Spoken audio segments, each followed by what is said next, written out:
मैं सोच रही थी अपना बाल कटवा लूं। कटवा ले। बड़े मुश्किल से तो लंबे किए थे, मत कटवा। पर आजकल छोटे बालों का बहुत फैशन है। कटवा ले। मगर लंबे बाल आपको बहुत अच्छे लगते हैं। मत कटवा। पर मेरी फ्रेंड कहती है तुम्हारे मुंह पे छोटे बाल अच्छे लगते हैं। कटवा ले। पर छोटे बालों की चोटी नहीं बनती है।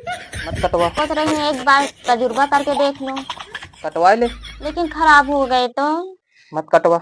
अगर खराब हो गए तो आपकी जिम्मेदारी होगी। मत कटवा। छोटे बाल संभालना बहुत आसान होते हैं, कटवा ले।